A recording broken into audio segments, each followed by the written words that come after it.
Good evening जय हिंद सभी को। मेरी आवाज आ रही है आप सभी को? बताएं। हेलो। Good evening sir. जी सर, आ रही है। और कौन शैलवी को आवाज आ रही? हेलो। जी सर, आ रही है आवाज। ठीक ठीक ठीक ठीक।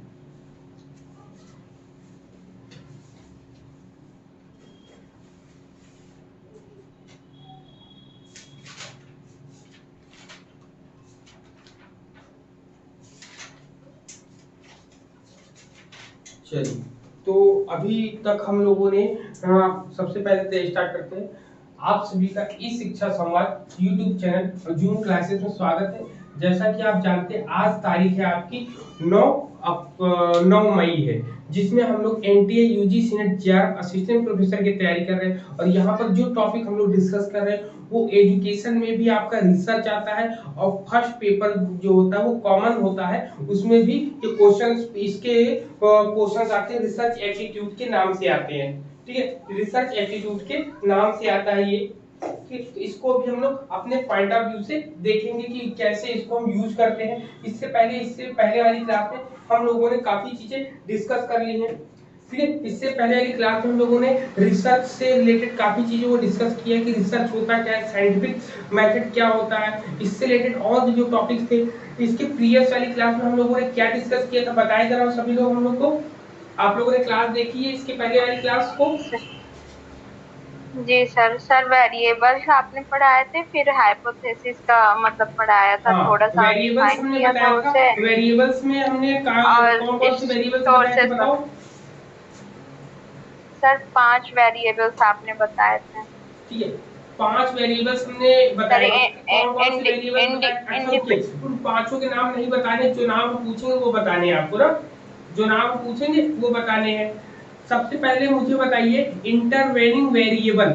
आप आपके सामने independent, dependent, extraneous variable, intervening variable और मॉडरेट वेरिएबल होगा। इसमें क्वेश्चन सहज एक क्वेश्चन पूछेगा आपसे कि ये बताइए किसको हम नहीं देख सकते हैं। बताओ कौन सा सर ऐसा वेरिएबल है इंटर जिसको हम ऑब्जर्व नहीं कर सकते, डायरेक्ट ऑब्जर्व नहीं कर सकते हैं। तो ये बताओ किसमें आएगा? इंटरवीनिंग को इंटरवीनिंग को डायरेक्ट ऑब्जर्व कर सकते मतलब प्रत्यक्ष रूप से देख सकते कि नहीं देख सकते सर बताओ? जो एक्सट्रेनियस वेरिएबल्स होता है उसको हम देख सकते हैं, लेकिन इंटरवीनिंग जो वेरिएबल्स होते हैं उनको हम नहीं देख सकते हैं। एग्जाम्पल बताओ कोई। जी सर, जैसे एक्सट्रेनियस में हो गया हमारा साउंड हुआ, या फिर कोई चीजें हुई, डिस्टरबेंस हुई, इस तरीके की। और हमारा इंटरवीनिंग में आ जाएगा कि हमारा मूड ऑफ हो जाना, या फिर ऐसी चीजें। एंजाइटी है, चिंता हो जाना, मानसिक संघर्ष हो एंजाइटी, जाना, जी सर। किसी ने कोई बात हाँ। बोल दी तो उस बात को लग जाना। तो इन सब चीजों को लेकर ये चीज जी सर। दिखाई तो नहीं देती है, लेकिन सामने कोई बैठा हो तो उसके अंदर क्या प्रॉब्लम चल रही है ये हमें समझ में नहीं आता है, इसीलिए इसको मध्यवर्ती चर भी बोला जाता है। ये क्या होता है, ये इंडिपेंडेंट वेरिएबल का ये जैसे इंडिपेंडेंट वेरिएबल, डिपेंडेंट वेरिएबल मतलब स्वतंत्र चर आश्रित चर को प्रभावित करता है। जैसे अध्यापक जो है बच्चों को प्रभावित करता है अपनी पढ़ाई से, लेकिन अध्यापक के ऊपर कोई ऐसा प्रेशर पड़ जाए कि अध्यापक स्वतंत्र रूप से आपको कोई चीज नहीं बता पाता और कोई इंटरवेनिंग वेरिएबल मध्यवर्ती चला के उस पर हावी हो जाता है और उसके अकॉर्डिंग काम करना पड़ जाता है। ठीक है, ये आपको मैंने फिर इसके बाद मॉडरेट वेरिएबल बताया था। ठीक है, मॉडरेट वेरिएबल को ही हम क्या कहते हैं, जी सर। इंडिपेंडेंट वेरिएबल भी कहते हैं इसी को। जी सर, प्रीवियस एक्सपीरियंस पे ये होता है। हाँ हाँ। अब हमने इसके बाद फिर हमने क्लास में क्या बताया था, इसके बाद हमने बताया था हाइपोथेसिस। ठीक है, हाइपोथेसिस। सर इसमें मुझे बिब्लियोग्राफी पूरी नहीं समझ में आई थी। चलिए भी बताएंगे ना। बिब्लियोग्राफी का एक सीधा सा एग्जांपल मैंने बताया था ना। बिब्लियोग्राफी का मतलब होता है जहां पर आप किताब पढ़ते हैं, किताब के नीचे हम आपको फोटो भेज देंगे तब समझ में आएगा ना बिब्लियोग्राफी का। चलो, अब हम अच्छा। लोग बात करते हैं हाइपोथेसिस की। हाइपोथेसिस क्या होता है, पिछली क्लास में हम लोगों ने डिस्कस किया था कि बताओ हाइपोथेसिस क्या होता है। सर ये टेंटेटिव सॉल्यूशन होता है, एक तरीके से हम इसे अजेंशन भी बोल सकते हैं। किसी भी मतलब सॉल्यूशन का जो हमें प्रॉब्लम का सॉल्यूशन हाँ, ढूंढना प्रॉब्लम मतलब कोई भी हमारे पास तात्कालिक रूप से। समस्या हो, उस समस्या का सॉल्यूशन करने के लिए हम लोग देखते हैं। जैसे एक हाइपोथेसिस जो अगर हम लिख सकते हैं तो एक हाइपोथेसिस बता सकते हैं कि एक हाइपोथेसिस में क्या हुआ। जैसे मान लो एक हाइपोथेसिस लिख ले, there is a relationship between teaching method and academic achievement. मतलब यहाँ पे टीचिंग मेथड क्या हुआ और एकेडमिक अचीवमेंट क्या होंगे, इन दोनों के बीच जब रिलेशनशिप निकालना हो तो इसके लिए हम क्या बनाएंगे, हम लोग रिसर्च हाइपोथेसिस बनाएंगे। वैसे साधारण तौर पे देखा जाए तो हाइपोथेसिस को हम तीन भागों, सबसे पहले तीन में डिवाइडेशन करते हैं। सबसे पहले आपका क्या होता है, सबसे पहले वर्किंग होता है, वर्किंग हाइपोथेसिस। ठीक, वर्किंग सर उस दिन हाइपोथेसिस को आपने टाइप पे एम्पिरिकल भी छोड़ा था। कहते हैं। एम्पिरिकल या वर्किंग हाइपोथेसिस कहते हैं। क्या कह रहे हैं आप? सर उस दिन आपने टाइप पे छोड़ दिया था कि सोर्सेज बताए थे, तो फिर क्या है कि टाइप बताएंगे फिर उसके बाद और सब। हाँ, टाइप्स को ही स्टार्ट कर दिया ना मैं। यहाँ पर हाइपोथेसिस के टाइप्स को बताया। हाइपोथेसिस टाइप से आप लिख लो, हाइपोथेसिस टाइप्स की बात हम कर रहे हैं। हाइपोथेसिस टाइप में सबसे पहले हम लोग सबसे पहले पढ़ते हैं इंपीरिकल या वर्किंग हाइपोथेसिस, जो कि जब कभी कोई प्रॉब्लम रहती, जैसे हमारे सामने कोई प्रॉब्लम आएगी, इस प्रॉब्लम लिख भी लेते हैं, लिखेंगे देयर, लिखिए there is a relationship, there is a relationship, ठीक है, there is a relationship between, ठीक है, there is a relationship between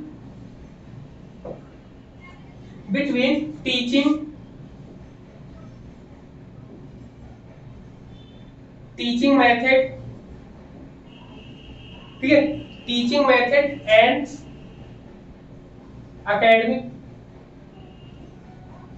academic achievement. Academic achievement, ये आपको मतलब इन दोनों के बीच जब कभी रिलेशनशिप देखेंगे तो पहला जो वर्ड होगा ये होगा, इसी को एम्पिरिकल या वर्किंग हाइपोथेसिस कहते हैं। ठीक है, इसमें ये होता है। फिर इसके सेकंड वाला जो आता है इसको बोलते हैं नल हाइपोथेसिस। क्या बोलता है? Null hypothesis. अब नल हाइपोथेसिस इसको बोलते हैं, नल हाइपोथेसिस को हम स्टैटिकल हाइपोथेसिस भी बोलते हैं। क्या बोलते हैं? स्टैटिस्टिकल हाइपोथेसिस भी बोलते हैं हम लोग। क्लियर? क्या बोलते हैं? स्टैटिकल हाइपोथेसिस भी बोलते हैं।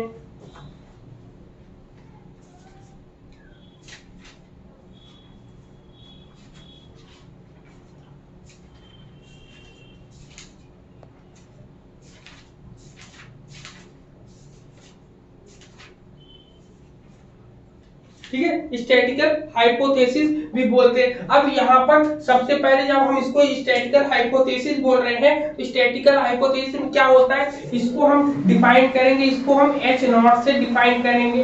ठीक है, इसका सिंबल है, ठीक है, एच नॉट या एच जीरो लिखा होता है, इसको एच नॉट पढ़ते हैं, एच जीरो पढ़ते हैं। ठीक है, तो ये इसको बोलते हैं स्टैटिकल हाइपोथेसिस। क्या बोलते हैं? स्टैटिस्टिकल हाइपोथेसिस, स्टैटिकल या स्टैटिक हाइपोथेसिस बोलते हैं। ठीक, अब बात ये होती है कि नल हाइपोथेसिस होता क्या है, इसके बीच में क्या होता है। तो ये कहता है जब कभी दो वेरिएबल्स हो, दो लोग हो, उनके बीच कोई डिफरेंस ना हो, मतलब नो डिफरेंस की बात करते हैं। क्या कहते हैं? कहते हैं कि no difference.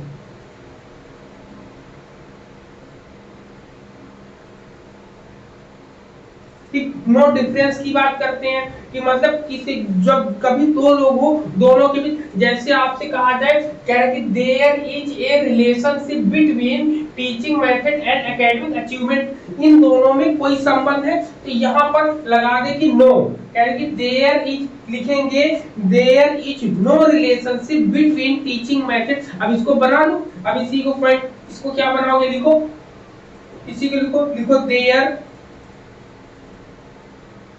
Is no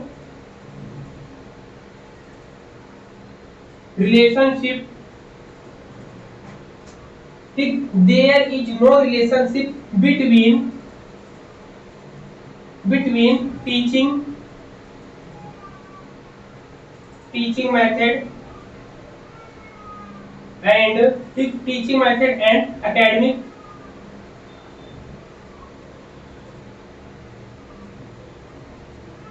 academic achievement. देखिए कह रहे कि नो रिलेशनशिप, दोनों में कोई संबंध नहीं है। टीचिंग मेथड मतलब शिक्षण की विधियों में, एकेडमिक अचीवमेंट में क्या बोलते हैं,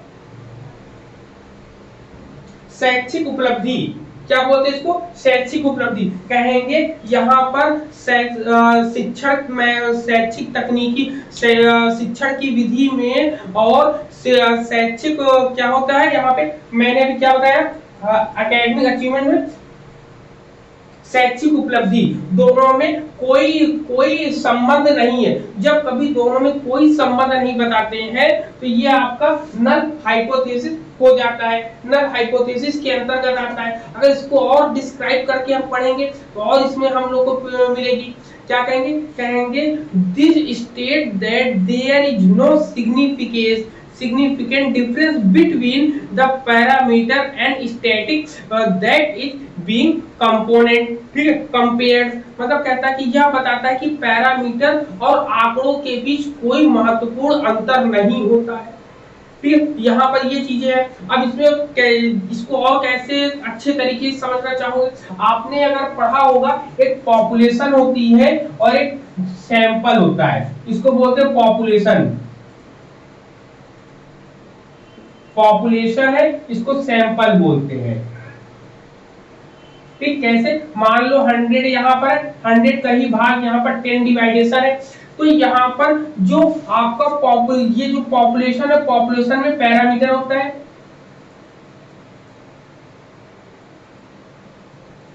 पैरामीटर होता है, और यहाँ पे जो सैंपल होता है, सैंपल में क्या होता है आपका, बताओ, आंकड़े होते हैं। ये क्या होता है, आंकड़ा, जिसको बोलते हैं स्टैटिक। ठीक, ये होता है पैरामीटर और ये होता है आंकड़ा। ठीक है, जब कहा जाए कि 100 हमने लिया और यहाँ पर 100 में से हमने 100 पॉपुलेशन ली, अब उस 100 लोगों में से केवल 10 लोगों को हमने चुना और वो 10 के 10 जो है इसके जैसा ही काम करते हैं, कोई अंतर नहीं हमको मिलता है, तो इसी को हम नल हाइपोथेसिस कहते हैं। इसी में यूजीसी के फर्स्ट पेपर में एक बार क्वेश्चन आया था जिसमें ये कहा गया कि एक गांव की जनसंख्या का जब वहां पर जनगणना करी गई तो वहां पुरुष और महिला में किसी भी प्रकार का अंतर नहीं दिखाई देता है, तो यह किस प्रकार के परिकल्पना से संबंधित है। जब किसी में कोई संबंध, कोई अंतर ना समझ में आए, दोनों की संख्याएं बराबर हो, तो उसको हम नल हाइपोथेसिस के अंतर्गत रखते हैं। क्लियर है पॉइंट, बताओ जी, बोलिए, क्लियर है सबको ये पॉइंट? आसमी जी भी जुड़ गई हैं, शैलवी भी जुड़े, शैलवी बताओ समझ में आया?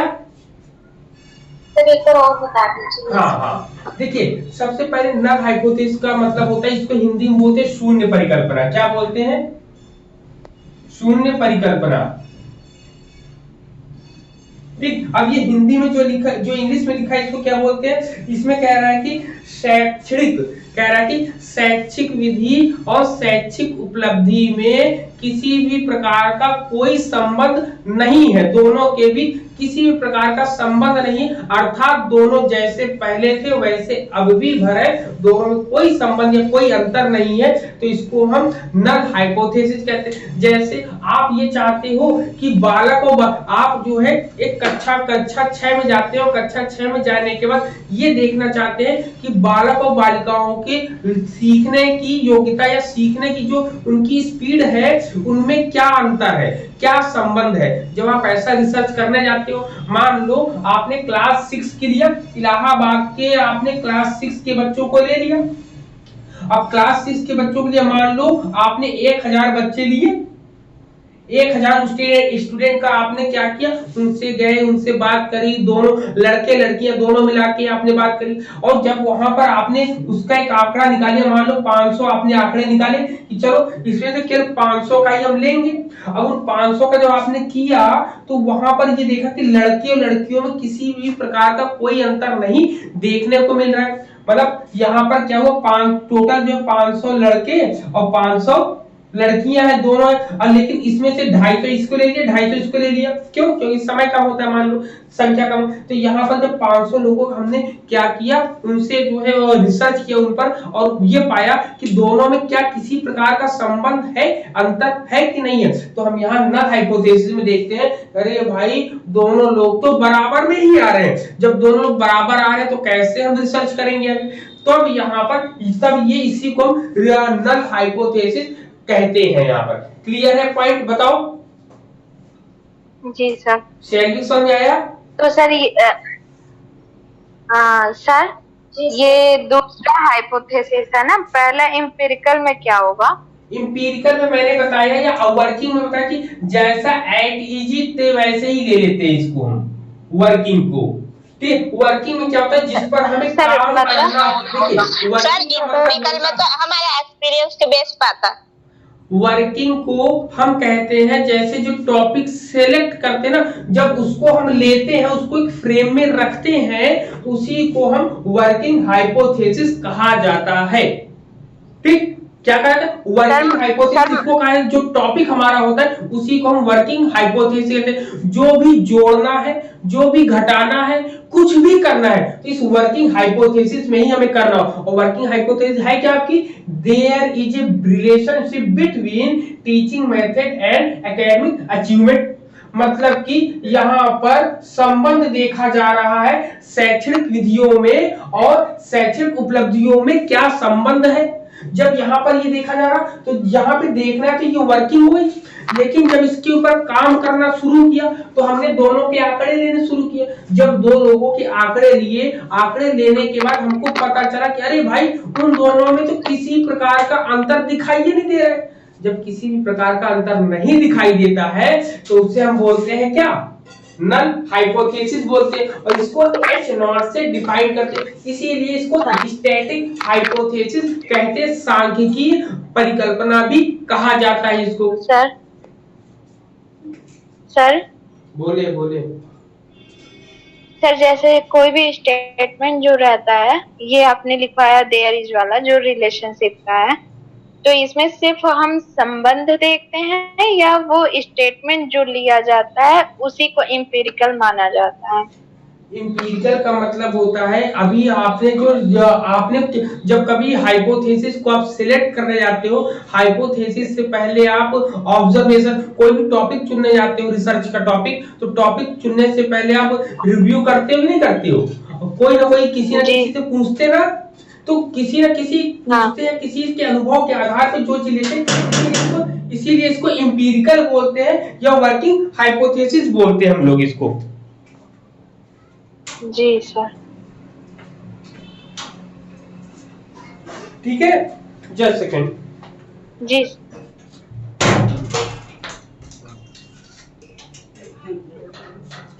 ठीक है, यहां पर ये चीजें हो गई। तो अब नल हाइपोथेसिस समझ में आया कि नहीं आया, कि नल हाइपोथेसिस या शून्य परिकल्पना क्या है, जैसे जो है सत्र शून्य चले जाता है। तो यहाँ पर दो लोगों के बीच संबंधों की जब हम बात करेंगे, संबंध में हमने देखा, पूरी कहानी हमने गढ़ी, तो पूरी कहानी गढ़ने के बाद हमें रिजल्ट क्या मिलता है कि अरे भाई दोनों में तो दोनों एक समान ही है, दोनों में किसी प्रकार का कोई दोष ही नहीं है। जैसे लड़का और लड़की की जब शादी होगी तो उनमें कहते 36 के 36 गुण मिल जाते हैं उनमें दोनों में।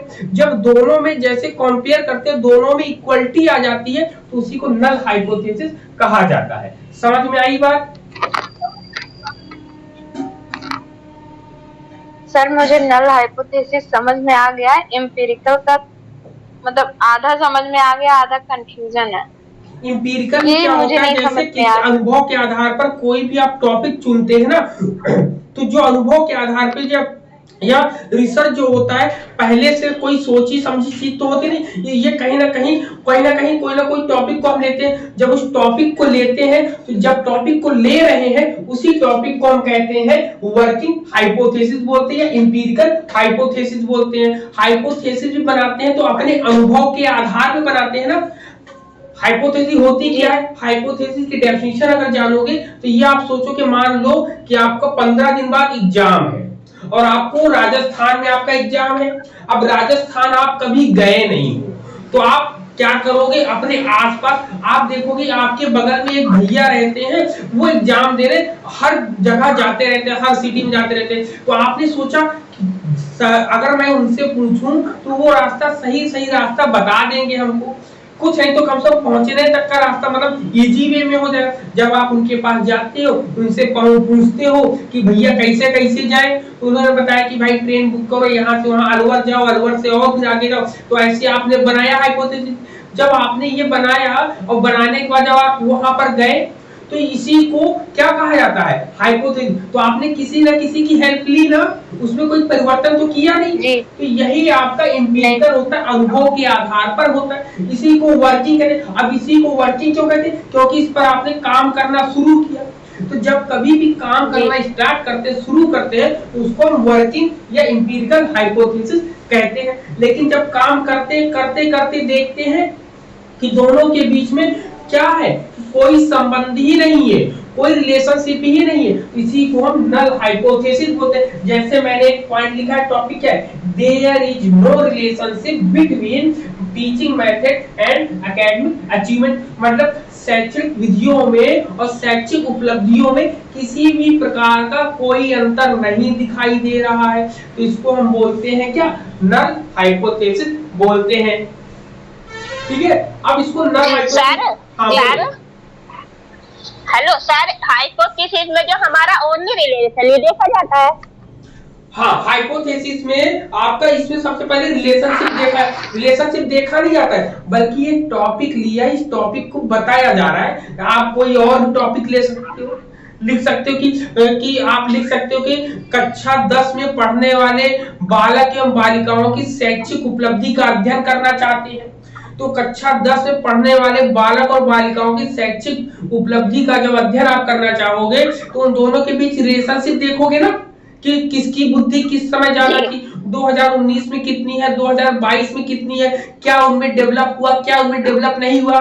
जब 19 के आंकड़े लोगे और 2022 के आंकड़े जब लोगे, दोनों के आंकड़ों को जब मैच करोगे तो दोनों के आंकड़े जब बराबर दिखाई देंगे तो इसी को बोलेंगे नो डिफरेंस, किसी भी प्रकार का कोई डिफरेंस नहीं है। तो इसलिए इसको नल हाइपोथेसिस बोला जाता है। ठीक है जी सर, समझ में आ गया। समझ आ गया। अब एक क्वेश्चन यहीं पर आता है कि नल हाइपोथेसिस को रिजेक्ट क्यों किया जाता है, बताओ। सर, जब उसमें कोई डिफरेंस आ जाते होंगे। अब यहाँ पे ध्यान देना है, अब हम जब टॉपिक कर रहे हैं, अब इस टॉपिक में जब कोई संबंध ही नहीं हो तो हमारा रिसर्च यहाँ पर रुक नहीं जाएगा। हमारा रिसर्च यहाँ पे रुक रहे, अरे भाई हम तो संबंध देखना चाहे, तो इसमें तो कुछ ना कुछ नया ही आंकड़ा दिखाई दे रहा है, कह रहा कोई संबंध ही नहीं है, इसलिए हम इसको रिजेक्ट करते हैं। क्या करते हैं, इसलिए हम इसको रिजेक्ट करते हैं। क्यों, क्योंकि इसमें कोई भी संबंध नहीं दिखाई देता है। ठीक है, कोई भी अंतर नहीं दिखाई देता है, कहेंगे नो सिग्निफिकेंट। क्या कहेंगे, नो सिग्निफिकेंट। तो यही नल हाइपोथेसिस लिख लो, लिखोगे नो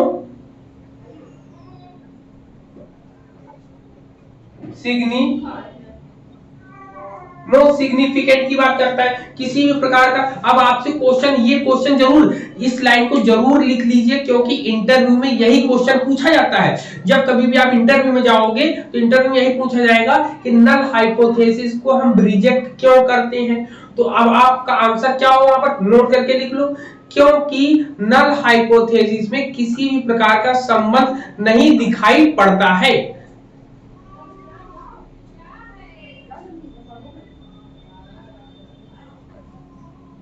लिख लिया, क्योंकि नोट बना के डाउन वो कर दीजिए, राइट डाउन कर दीजिए, नोट बना कर। क्योंकि हाँ नोट लिखिए सर वो स्टेटमेंट इसमें बोल दें, क्योंकि इसमें कोई संबंध नहीं दिखाई पड़ता। क्लियर है? मान लो आपने, जैसे मैंने एक एग्जांपल दिया कि मान लो 2017 में जब मैंने लड़के और लड़कियों का आंकड़ा देखा कि यहाँ पे बॉयज है, यहाँ पे गर्ल्स है, आपका यहाँ पर देखा कि भाई इनके 60 यहाँ पर भी है और यहाँ पर जो है पहले जो है 54 था, ठीक है 60 54 था। लेकिन जब यहाँ पर फिर हमने ये किया हमने 2014 में, अब हम आए 2020 में जब हम इनके आंकड़ों को निकाले फिर से, ठीक है 20 में फिर से, तो वही आंकड़े हमें 60 और 54 वही सेम टू सेम आंकड़े मिल जाए। तो इन दोनों में कोई संबंध, कोई अंतर है क्या? नहीं अंतर। क्यों? क्योंकि पहले के आंकड़े में और अब के आंकड़े में कोई अंतर था ही नहीं, अंतर है नहीं, इसलिए इसको हम रिजेक्ट कर देंगे। जब कभी हम इसको रिजेक्ट करेंगे तभी हम अल्टरनेटिव हाइपोथेसिस को बनाएंगे हम लोग। ठीक? जी सर, जी सर। सर नो सिग्निफिकेंट का मतलब यही होगा ना, रिजेक्शन? हाँ रिजेक्शन, नो सिग्निफिकेंट का मतलब होता है रिजेक्शन। जी सर। ठीक, नो सिग्निफिकेंस का मतलब होता है रिजेक्शन होता है आपका। तो यहाँ तक क्लियर हो गया सबको? जरा साफ करें तब आगे बताएं हम लोग, आगे चलिए। हाँ सर, हाँ सर जी आ गया। ठीक है, यहाँ पर इतनी चीजें हो गई। अब नेक्स्ट वाले पे चलते हैं। अब बात आती है जब इसको हम रिजेक्ट कर दिए, अब याद रखिए इसको हम रिजेक्ट कर देते हैं। जब रिजेक्ट करते तब जाके दूसरी हाइपोथेसिस आपकी बन के तैयार होती। दूसरी कौन सी बनती? चलिए दूसरे पॉइंट पे हम लोग चलते हैं।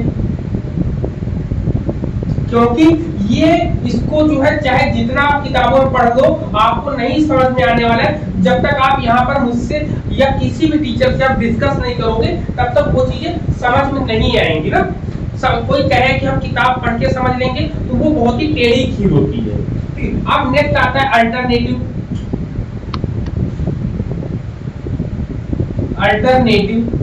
ठीक, अल्टरनेटिव हाइपोथेसिस है आपका, इसको हाइपोथेसिस लिख दीजिए। अल्टरनेटिव को क्या बोलते हैं हम लोग? वैकल्पिक परिकल्पना बोलते हैं। क्या बोलते हैं?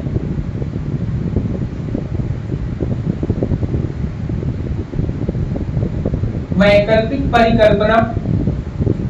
ठीक, वैकल्पिक परिकल्पना क्या होती है इसके बारे में हम जानेंगे कि वैकल्पिक परिकल्पना क्या होता है, इसको क्या कहेंगे वैकल्पिक परिकल्पना को।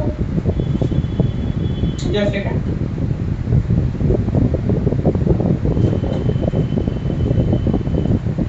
तो वैकल्पिक परिकल्पना क्या होती है? इसको सबसे पहले इसके सिंबल क्या होगा? इसका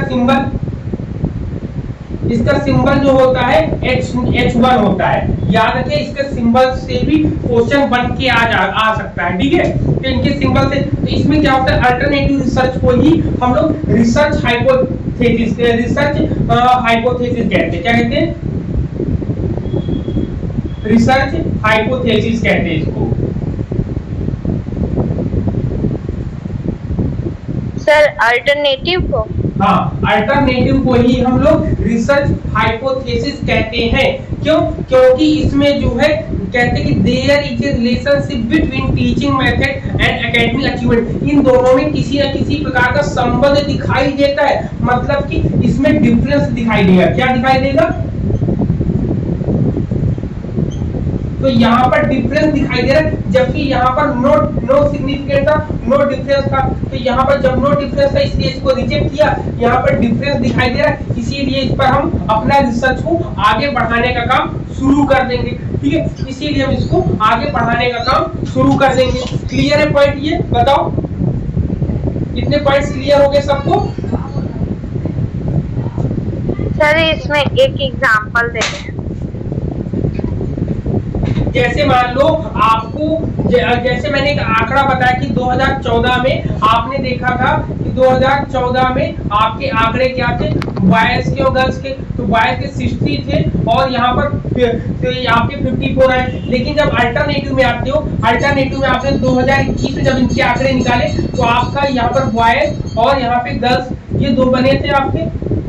ठीक है। यहाँ पे दो आपके आंकड़े बने थे, इसमें क्या हुआ, यहाँ पर जो है बॉयज का 62 हो गया और गर्ल्स का जो है 70 हो गया। यहाँ पर इंटेलिजेंस या बौद्धिक क्षमता उनकी बढ़ के आगे बढ़ गई।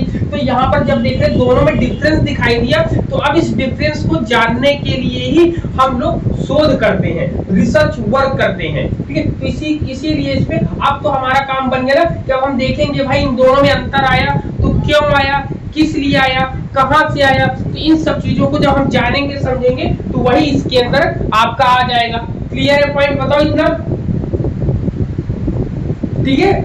यहाँ पर आंकड़ों के बीच में कोई ना कोई इसमें जो है अंतर दिखाई देता है। कह सकते हैं कि alternative hypothesis they are the research hypothesis which involve the claim to be tested। मतलब कि कह रहा है कि वे शोध परिकल्पना जिसमें परीक्षण किए जाने की संभावना होती है उसे हम अल्टरनेटिव हाइपोथेसिस कहते हैं। मतलब ये टेस्टेबल होती है, इसको टेस्ट कर सकते हैं, इसको हम टेस्ट कर सकते हैं, जबकि इसको नल हाइपोथेसिस को हम टेस्ट करने की संभावना यहाँ पर खत्म हो जाती है।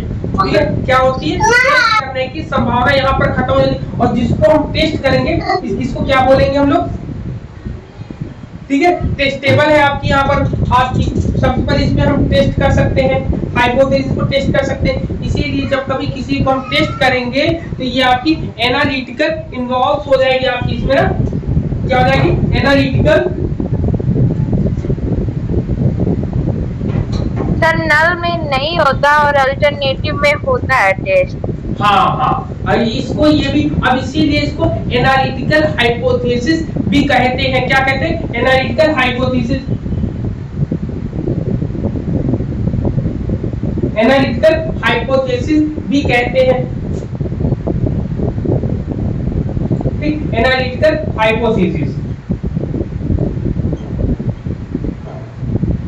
ठीक, एनालिटिकल हाइपोथेसिस कहते हैं कि analytical hypothesis these are used relationship between changes in one property leading to change in other।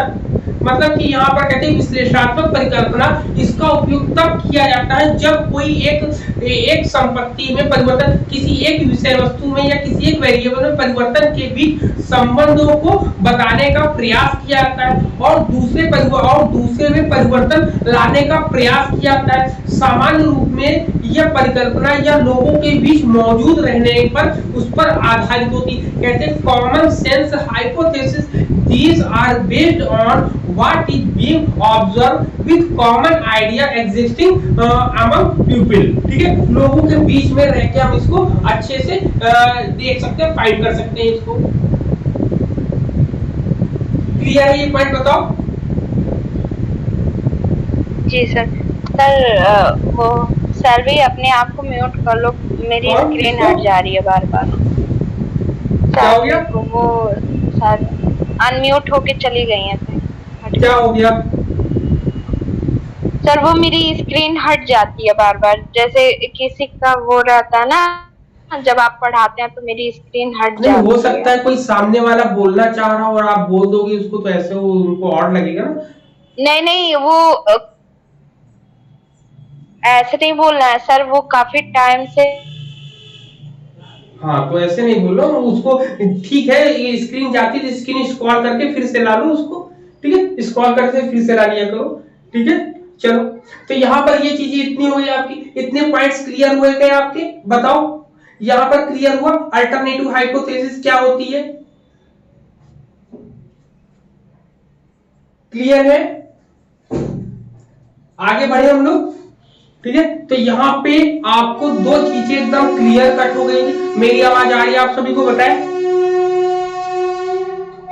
ठीक है। अब यहाँ पर आपको दो चीजें क्लियर हो गई होंगी। तो अब इसके बाद हम लोग चलते हैं किस पर, नेक्स्ट जो होती है, अब होता है इसके बाद नेक्स्ट वाला। नेक्स्ट वाले को देखो क्या होता है नेक्स्ट वाला।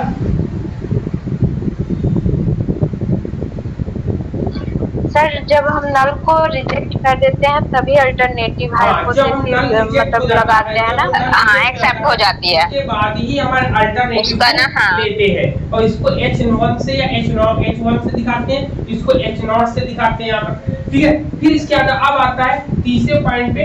तीसरा जो आता है उसको बोलते हैं डायरेक्शनल बोलते हैं। क्या बोलते हैं? डायरेक्शनल। डायरेक्शनल हाइपोथेसिस होती है आपकी। डायरेक्शनल हाइपोथेसिस को हम, डायरेक्शनल का मतलब होता है क्या? जो दिशा दिखा रही हो। क्या होती है? दिशात्मक परिकल्पना। दिशात्मक परिकल्पना होती है, ठीक। दिशात्मक परिकल्पना होती है। इसमें क्या होता है? इसमें पॉजिटिव या तो कोई एक ही दिशा में चलेगा। इसको हम दो तरीके से बता सकते हैं, एक डायरेक्शनल होती है, दूसरी नॉन डायरेक्शनल होती है। क्या होती है? नॉन डायरेक्शनल होती है आपकी दूसरी।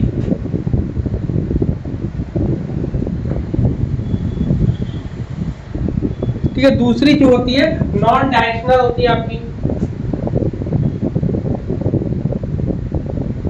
ठीक। नॉन डायरेक्शनल एक दिशात्मक होती है, दूसरी गैर दिशात्मक होती है, ठीक है। इसमें क्या होता है? इसमें आपका होता है पॉजिटिव,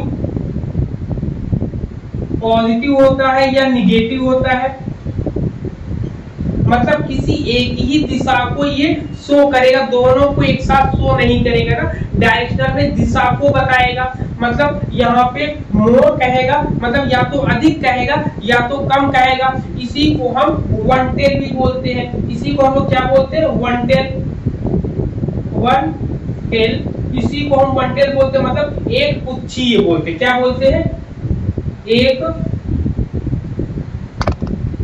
पुच्छीय, ठीक है। एक पॉजिटिव नेगेटिव लिखा आपने, एक पुच्छीय परिकल्पना भी कहा जाता है इसी को, ठीक है। इसी को एक पुच्छीय परिकल्पना भी कहा जाता है। अब जैसे ये आपका टॉपिक है, इस टॉपिक में ऐसी क्या चीज और जुड़ जाए कि ये आपका डायरेक्शनल हाइपोथेसिस बन जाए, तो यहाँ पे लिख सकते हैं देयर, क्या लिखेंगे? देयर इज, क्या लिखेंगे? There is positive, there is positive relationship, relationship, ठीक है, रिलेशनशिप, ठीक है। देयर इज पॉजिटिव या और पॉजिटिव या नेगेटिव रिलेशनशिप, रिलेशनशिप बिटवीन, ठीक है, बिटवीन किसके? Teaching method and academic achievement. Between teaching method, teaching method and academic achievement, ठीक है। ये दो होता है आपका पॉजिटिव या निगेटिव में, मतलब कोई एक ही दिशा को दिखाएगा, कोई एक ही पर्टिकुलर वे को चलेगा, ठीक है। यहाँ पर ये चीज, यहाँ पर पॉजिटिव भी हो सकता है, यहाँ पर निगेटिव भी हो सकता है, मतलब कोई एक ही चीज दिखाएगा, इसलिए इसको डायरेक्शनल हाइपोथेसिस बोलते हैं। जबकि नॉन डायरेक्शनल हाइपोथेसिस में क्या है? नो डायरेक्शन, पॉजिटिव में जाएगा कि निगेटिव में जाएगा ये कहीं भी कुछ भी पता नहीं होता, इसीलिए इसको बोलते हैं नो डायरेक्शन। नो क्या बोलेंगे? नो डायरेक्शन बोलते हैं, नो डायरेक्शन। सर ये ना पॉजिटिव है तो पॉजिटिव ही दिखाएगा, चलेगा। ठीक है, ठीक है, ओके। तो यहाँ पर इसी को, इसीलिए नॉन डायरेक्शनल को हम टू टेल बोलते हैं।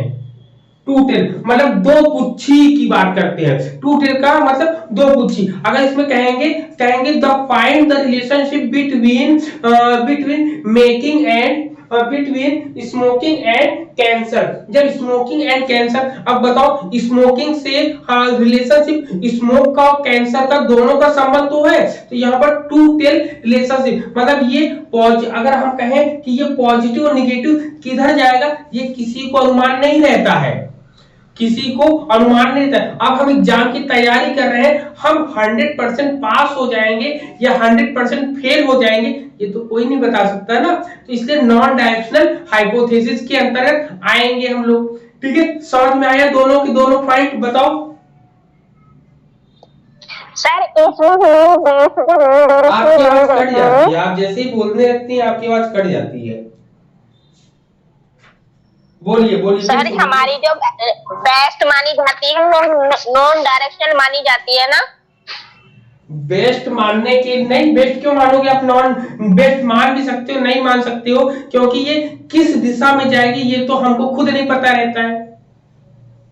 जब कोई, अब ये बताओ हमें किस दिशा में जाना है, तो इसको हम ज्यादा बेहतर कैसे कहेंगे? इसमें समय ज्यादा लगेगा, अधिक चीजें लगेंगी आपकी, तो इसको हम कैसे कहें कि ये बेटर हो जाएगा?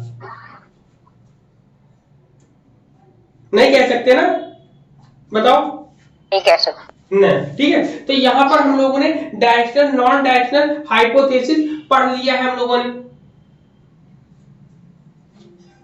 अब यहाँ पर आता है, नेक्स्ट आपका आता है कि हाइपोथेसिस को कैसे बनाते हैं। सर, हाँ बोले।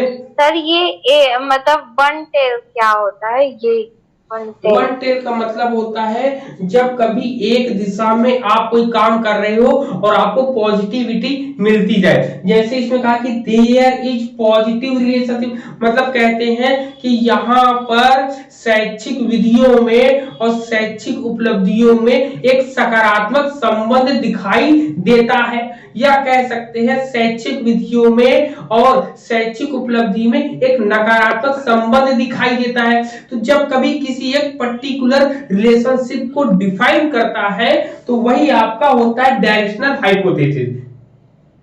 क्लियर? जी सर।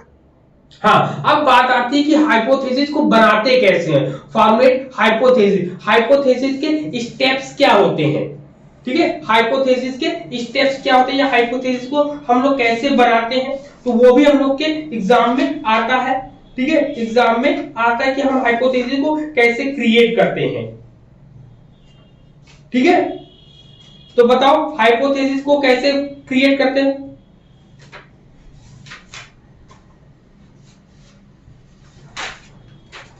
सबसे पहले हाइपोथेसिस आपकी इंडक्टिव और डिडक्टिव दोनों। सबसे पहले तो आप ये समझ लो, पूरा का पूरा ग्राफ समझो, उसके बाद हम लोग आगे बढ़ेंगे ना। सबसे पहले ये पूरा समझ गए। अब यहीं पर एक क्वेश्चन आता है कि नल हाइपोथेसिस और अल्टरनेटिव हाइपोथेसिस क्या इन दोनों में डायरेक्शन की बात करते हैं क्या? हाँ, तो बिल्कुल करते हैं। आप कह सकते हो चाहे आपका नल हाइपोथेसिस हो चाहे अल्टरनेटिव हाइपोथेसिस हो, डायरेक्शनल और नॉन डायरेक्शनल दोनों में इसको देख सकते हैं। मतलब दोनों कंडीशन में इसको हम लोग अप्लाई कर सकते हैं कि ये नल हाइपोथेसिस में भी इसको लगा सकते हैं और उसमें भी लगा सकते हैं, लेकिन दोनों में से किसी एक को ही यूज करेंगे, ये याद रखना है,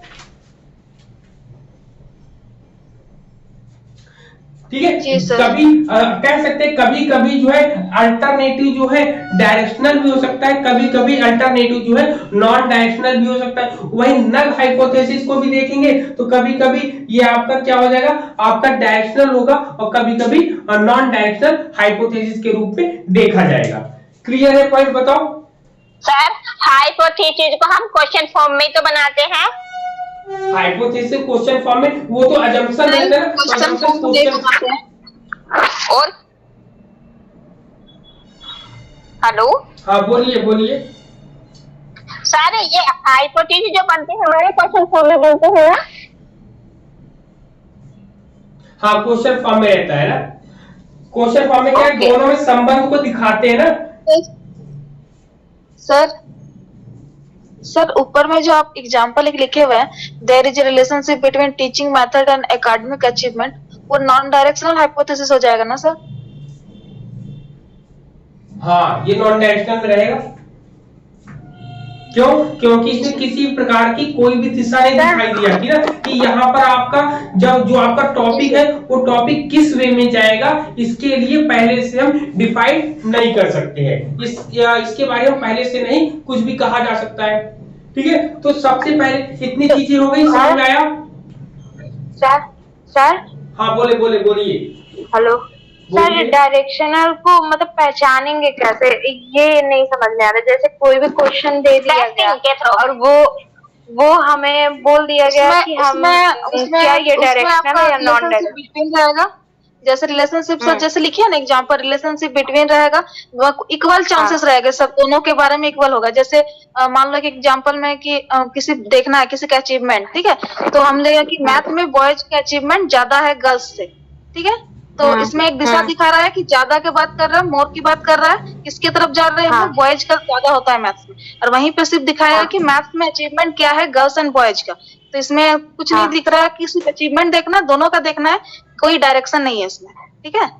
तो वो नॉन डायरेक्शनल में चला जाएगा और वो फर्स्ट वाला डायरेक्शन में चला जाएगा। हाँ हाँ हाँ, उस तरह से, हाँ उस तरह समझ सकते हैं। हाँ, बट सोनाली मैम इसको हम टेस्टिंग के थ्रू भी तो मेजर करते हैं कि डायरेक्शन में जा रहा, नॉन डायरेक्शन में, है ना। आपने मैपिंग को बताया एग्जांपल, डायरेक्शन में आपको पता चलता है कि वो किस दिशा में, या तो पॉजिटिव जाएगा या तो नेगेटिव जाएगा, या तो किसी के कम की बात करेगा या फिर गया। क्लियर है? क्या करेगा कि डायरेक्शन होगा ना, तो उसमें कोई दिशा नहीं रहेगा। जैसे मैंने कहा ना कि गर्ल्स एंड बॉयज का दोनों का मैथ्स का अचीवमेंट देखना है, तो यहाँ पे आपका कोई डायरेक्शन नहीं दिख रहा है, लेकिन वहीं पे देखेंगे कि बॉयज का मैथ्स का अचीवमेंट ज्यादा रहता है। तो यहाँ पे आपने एक दिशा दे दी ना कि आप बॉयज का देखना चाह रहे हैं कि बॉयज का गर्ल्स पे अधिक रहता है। हम एक दिशा को पॉजिटिव वे में हम लेकर जाते हैं या निगेटिव वे में ही हमको करना है, तो ये सब चीजें जब हमको मिल जाती हैं तब हम इसके बारे में कहते हैं कि डायरेक्शन और नॉन डायरेक्शन की डेफिनेशन ऐसे डिफाइन कर सकते हैं।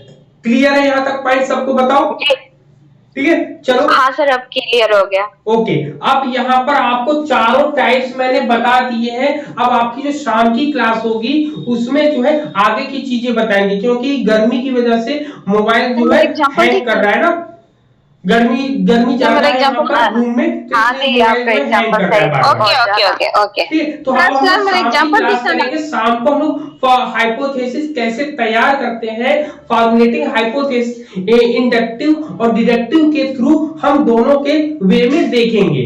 ठीक है, दोनों के वे में देखें कैसे किया जाता है। इसमें एक एग्जांपल भी लेंगे कि एग्जांपल भी बताया जाएगा कि कैसे एग्जांपल को हम लोग सेट करेंगे यहाँ पर। क्लियर है? बताओ, चले फिर हम लोग शाम को मिलते हैं आपसे ना।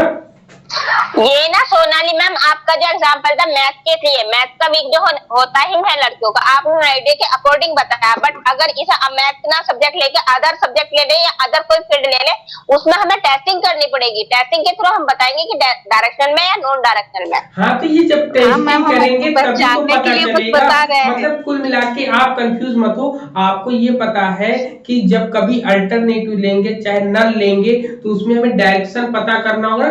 डायरेक्शन के लिए हमें ये रहता है कि टेस्टिंग से पहले ही हमें पता चल जाता है कि हमें, जब हमने इन दोनों में जब नल हाइपोथेसिस को बताया, दोनों में स्टैटिकल पॉइंट निकाले, स्टैटिकल पॉइंट हमको मिल गया कि इन दोनों में किसी प्रकार का संबंध नहीं है, नो रिलेशनशिप। जब कभी नो रिलेशनशिप आ गया तो जब नो रिलेशनशिप में, इसका मतलब किसी भी डायरेक्शन में वो नहीं जा सकता है। ठीक, तो ऐसे ही अब फिर अल्टरनेटिव देखते हैं कि एक संबंध आपको मिलता है दोनों में, तो ऐसी चीजें हम लोग को देखने को मिलती है। और एक चीज पूछना चाहते हैं सर हाइपोथेसिस तो हम पहले बनाते हैं ना, उसके बाद ही हाइपोथेसिस के बाद ही हम टेस्टिंग करना स्टार्ट करते हैं ना सर। तो पहले ही हम डिसाइड करते हैं ना कि हमको डायरेक्शनल बनाना है कि नॉन डायरेक्शनल बनाना है। मेरे वेरिएबल्स कैसे हैं और नहीं, यहाँ पर कंफ्यूज नहीं हो रहा है। हाइपोथेसिस जब बनाते हैं, हाइपोथेसिस को बनाने के बाद जब उसकी टेस्टिंग, उसको यूज करना शुरू कर देते हैं, उसको फॉलो करना शुरू करते हैं, तब हमें पता चलता है कि हम किस वे में जा रहे हैं। हमारा नल तो बनेगा नहीं, अल्टरनेटिव बनेगा। अब अल्टरनेटिव में आप डायरेक्शनल लगाओगे कि नॉन डायरेक्शनल लगाओगे, ये आप जब टेस्टिंग करोगे तब आपको पता चलेगा वो चीजें। यस सर, वही हम पूछ रहे हैं सर। पहले हम लोग वेरिएबल डिसाइड करते हैं, फिर देन हम हाइपोथेसिस बनाते हैं, फिर हम रिसर्च के अकॉर्डिंग ये बात सोचते हैं कि हमको किस डायरेक्शन में जाना है। क्या हम दो वेरिएबल्स का इक्वली लेके चलते हैं या एक को आगे एक को पीछे, मतलब जैसा होता है कंपैरिजन करके चलेंगे, जैसा होता है ना। जैसे आप बोल रहे हो वेरिएबल्स को लेना है, वेरिएबल नहीं लेते हैं बल्कि एक पूरा का पूरा टॉपिक लेते हैं, उस टॉपिक से वेरिएबल को निकालना पड़ता है। टॉपिक सेलेक्ट करते हैं। हाँ, टॉपिक में ही होगा, टॉपिक के बनती है। टॉपिक के अकॉर्डिंग अगर आपका एक्सपेरिमेंटल रिसर्च है तो प्री टेस्ट पोस्ट टेस्ट दोनों में क्या संबंध है, इन सब चीजों की इस तरीके से आपके हाइपोथेसिस बनते हैं। ठीक है, तो चलो जी सर, जी सर, जी सर। टॉपिक में ही वेरिएबल्स का पता चलता है कि आपके 2 हैं या 4 हैं। हाँ, देन next हाइपोथेसिस class बनेगी, में हम तब लोग डिजाइन में देखेंगे, आएंगे। नेक्स्ट क्लास में हम लोग देखेंगे कि परिकल्पना को कैसे बनाया जाता है, फॉर्मुलेट इसको कैसे किया जाता है, उसके बारे में हम लोग बात जी करेंगे। सर, जी सर। ठीक है, चलिए अब शाम जी की सर, उसमें क्लास में हम लोग confusion मिलते हैं, हासिल तब तक के लिए आप सब लोग आराम से पढ़िए, अपना काम करिए। ठीक है, चलिए तब तक जय हिंद सभी को।